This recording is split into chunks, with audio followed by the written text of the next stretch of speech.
What's up, Fight fans? Greetings from the Wrestleverse. It's your boy Tijon, and get ready for another supercharged ride through the Wrestleverse. It is time for your rundown.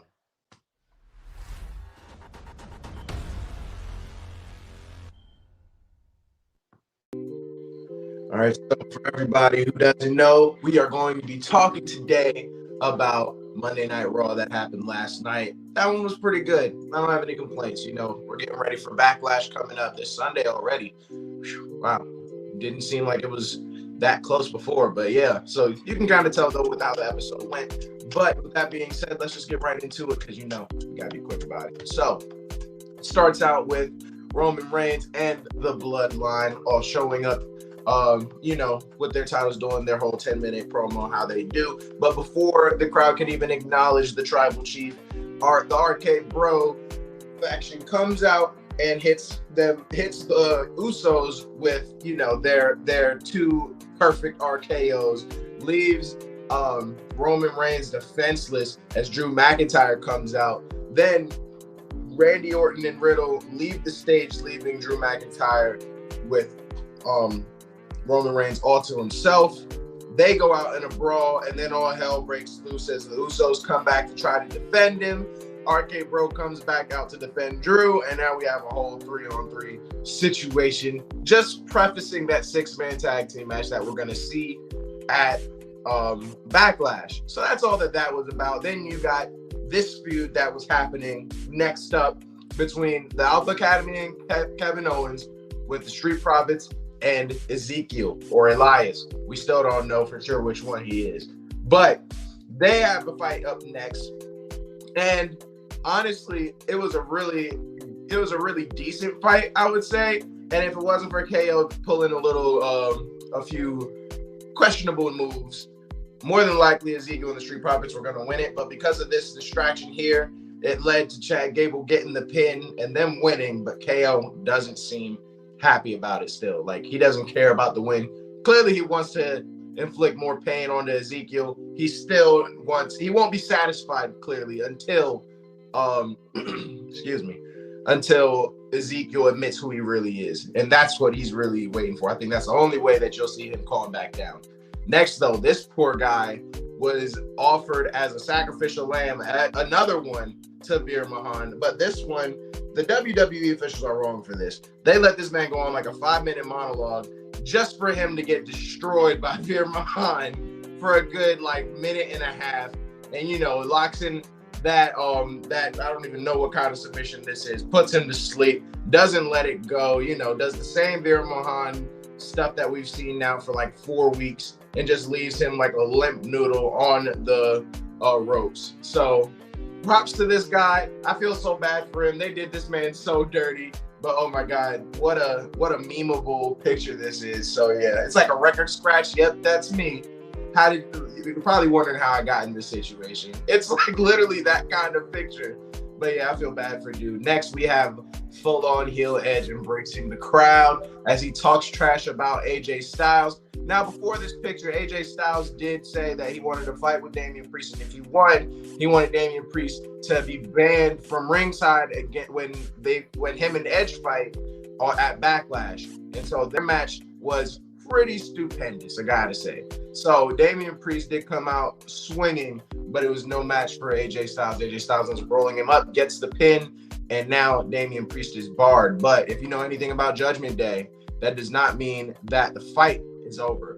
They immediately make AJ Styles regret winning that match, beating him senseless. But before they can inflict too much damage with those chairs, Finn Balor shows up, ladies and gentlemen. It's finally happened, and we see the team up. It finally happened. I'm so excited, bro. Very, very happy for him. And we've been calling it now for weeks, so we knew this was coming.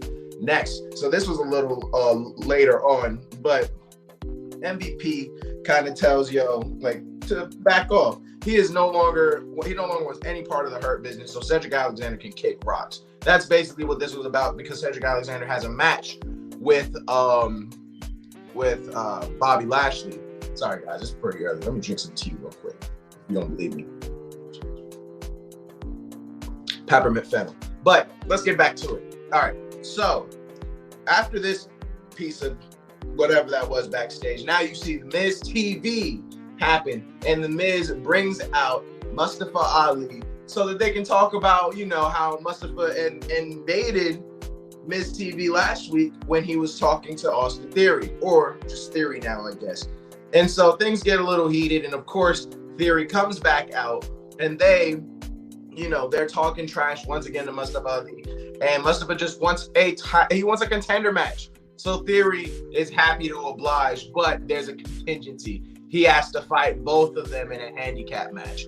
Of course, Mustafa accepts, but unfortunately for him, he is not ready for the two of them. That is just a bit too much for him to handle, and he gets hit with a skull-crushing finale, and that's the end of that match. So Mustafa takes the L, and the Miz and Theory walk away laughing. But if you think that was the end of Mustafa Ali's troubles, then you are mistaken, because Tommaso Ciampa came out of nowhere and just like rammed him again, just like he did last week, and just stands over him like a creepy, like, I don't know. I don't even know what to call him. It was just weird. I don't know why he's doing it. He's not saying anything. I don't know why he's going mute. They're giving him the Butch treatment. Don't know what's going on there, but, you know, we're waiting. I'm trying to be optimistic, but I don't like what they've been doing lately. Next, Nikki ASH has a short-lived run with the belt, but apparently that was earlier in the day. She holds on to it for a good few hours until Dana Brooke gets it back from her, but then all hell breaks loose again in the ring with everybody trying to get that belt from Dana Brooke once again, and even Reggie took a swing at it, and this was the last straw, though, for Dana Brooke, because she stands up on the broadcaster's table and proclaims she wants a divorce immediately.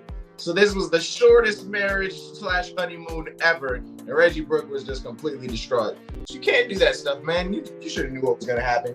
Next, Seth Rollins, you know how he gets super jealous after, you know, we had that Randy Orton appreciation week. He wants a Seth Rollins appreciation day, and it's going well until Cody Rhodes' chants come blasting out from all directions. He gets furious, goes on a rant about how people forgot how great he is or who he is, but Cody comes out and just tries to like get him to relax. Like this is a one-sided beef, according to Cody Rhodes. He has no problems with Seth. Seth doesn't care about it. He's getting more and more annoyed, takes it a bit too far, starts talking about his dad and how, you know, they're basically nobodies and overhyped. And once those words come flying out, Cody Rhodes makes him pay, ending it all with a cutter, killing Seth Rollins, making him run. Now we get back to the match between Bobby and Cedric Alexander. But during that match, Omos and MVP come out just to like talk trash and try to get into the head of Bobby Lashley once again. And at first it does seem to be working, but things immediately take a turn as Bobby Lashley just begins to manhandle the hell out of Cedric Alexander. And once that happens, it's just them watching the destruction of Cedric Alexander from the front row seats to it. And Bobby Lashley, if you couldn't tell, is just eyeballing Omos and MVP. Like, this is going to be y'all next. So that's going to be a feud that's going to be fantastic for Backlash. This I wasn't expecting. This 6-woman tag team match to end it off, I was so excited, bro. I was hyped. I was ready. And it was pretty underwhelming, I got to say. But we're going to get to that first. We see this little thing backstage where Doudrop is kind of like telling Nikki ASH, get your shit together. Get back up on the main roster. Stop playing these BS games with a 24/7 belt. This is ridiculous. It's so stupid. And so I guess we're going to see a tag team duo, like an official tag team between these two. That'll be kind of interesting because they kind of made firework, especially if Nikki loses the gimmick. That'll be even more interesting. But getting into this match, the match was cool. I'm not going to complain too much about the main event. I just thought it would be more spectacular than it was. I saw the lineup, I saw the names, and I thought this was going to be so great. And it wasn't all that. I'm going to be honest. But I'm going to tell y'all the crux of what happened. Sonya Deville could not use her privilege. So what ended up happening is Sonya, of course, tries to cheat. That's what you see here. She tries to do this pin. The ref sees it. It's not counting. She demands that the ref count. The ref refuses. You can't use your powers. You don't have any. She begins to argue with the ref. Bianca's just getting her riled up even more. While she's distracted, Liv sends her to oblivion and gets the pin, leaving her distraught.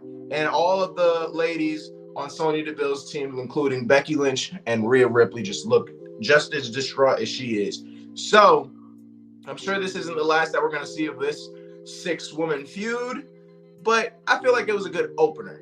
I really thought that this would be better. I'm not going to lie. I really did. I thought it would be a lot better, but it wasn't too bad. So I won't criticize it too much. Bro, I see a lot of comments. So let me see. What's up, John? You said it. You took the words right out of my mouth. Yes. The words of Roman, Veer smashed the jobber. That's all it was. That's literally all it was. So, I mean, yeah. And the feud between Seth and Cody is going to go down in the books as a really good one. I think that it's going to get better. I don't think that this is the only one that, I don't think it'll end at Backlash. I think it's going to be a slow burn. I hope it is. I really hope it is. I disagree with you though, Manchu. I don't think that the main event was that lit. It was good. It was good, but it wasn't all that. But you got to remember how they do things with the WWE. When you have a pay-per-view coming up, they kind of like start saving their guys a little bit. You know, you're not going to see the huge fights and the big, moves just because they don't want to even risk an injury because they got the pay-per-view coming. So I'm pretty sure that's what happened. Oh, yeah, we got some more. I hope Nikki drops her superhero gimmick. Me too. I've been preaching that since day one, literally since day one. So I'm hoping that she does, bro. All right, got one more. It was short though, perfect for beginning new rivalries after Mania. Phase 100,000 of WWE. Yeah, exactly. So we'll see how it goes, man. But let's get right into the ratings, man, because y'all got me moving through the time right now. This is turning into a regular episode. What's wrong with y'all? All right, so let's get into the ratings. We got 5 for Fight Forever. 4, this is awesome. 3, you still got it. 2, what?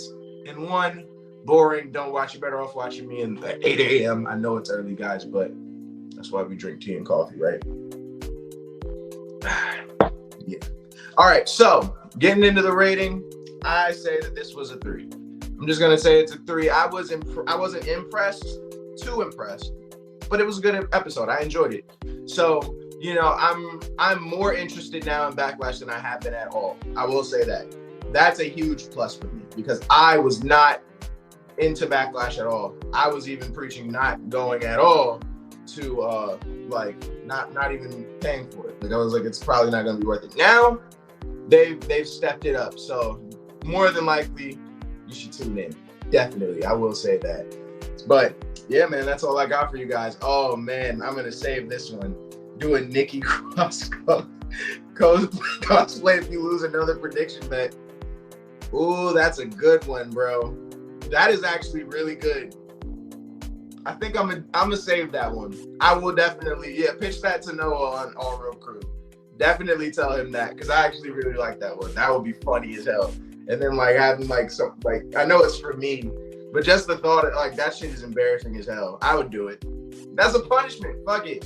I'll do it. I'll wear it for a full day.